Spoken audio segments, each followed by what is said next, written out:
Hi guys, thanks for checking the video out. Steve Buzza here. I'm at Dainton Park, so I'm in their coaching studio. I'm here to play with Richard Woods, their head professional, an all-round good guy. Hello guys. He's on the camera.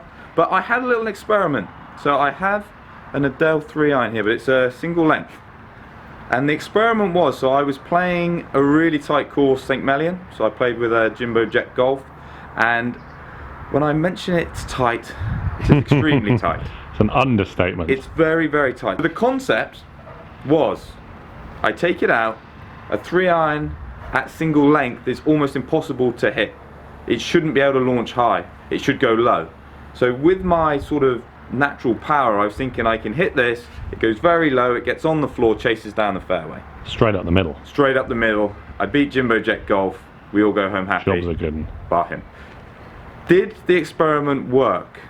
Not really, but not for the reasons you might think.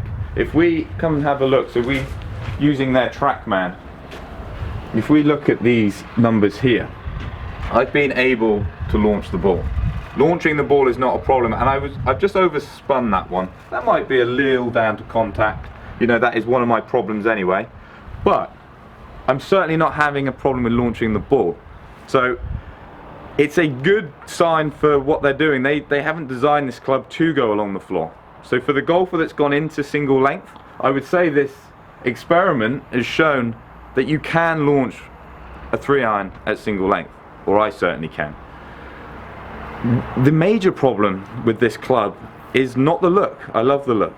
It's not it being single length. I like that feeling. I like the way it feels in the swing.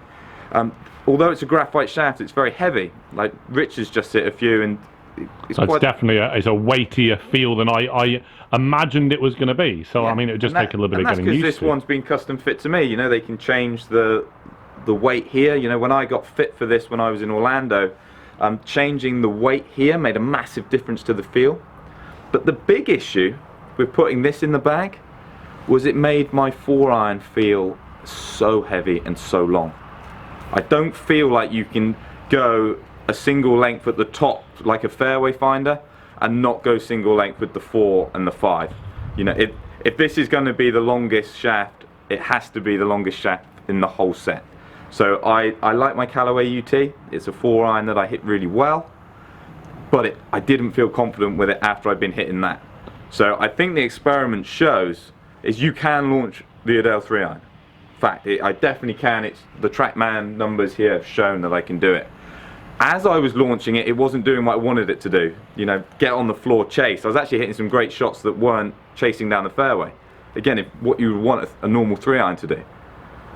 If you're going to go into single length, I feel like you have to do it. It's whole hog, isn't it? It is whole hog. Because I've heard of people kind of going, well, I don't know if I like my long irons being this length and my short irons being this length.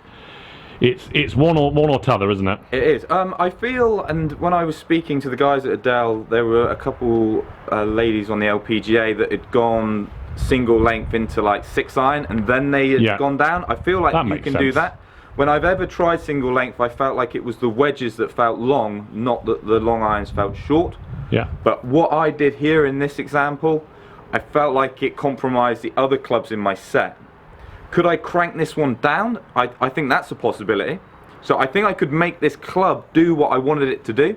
I think there's actually scope to lower. Like you see, I could, if I took some loft off, I'm going to be able to lower this launch. I'm going to lower the spin. I'm going to get a situation, and it's going to do exactly what I want it to do. But it compromises how my other clubs feel. So if you're going to do it, I feel like you've got to go 3, 4, 5, and probably 6, and then go down. If you're somebody that's got it at an 8-iron length, you'd have to go down to 8-iron. A lot of people that I've spoken to that have done single length, and if you're somebody that has gone into single length, please get some comments down below. I've gone whole hog. You know, they just love the feel. They love it in the wedges. They don't have an issue. So I definitely, you can't go like I've done there. So an interesting one. A very, very good club. I think there is some benefit to single length, but I think, like Rich has just said, you have to go all in, not just dip your finger in, which I did there. So like I say, get some comments down below. Are you surprised that I was able to launch it, or did you just know I'm a very talented lad and I overspin and hit everything. You could launch anything. I Stephen. could launch anything. You could launch a Boeing 747. That is not true. I need a little disclaimer here. I do not have a pilot's license, nor do I know how. I wouldn't even know how to turn this on. But your drivers do fly. But the drivers do fly. Like a Boeing.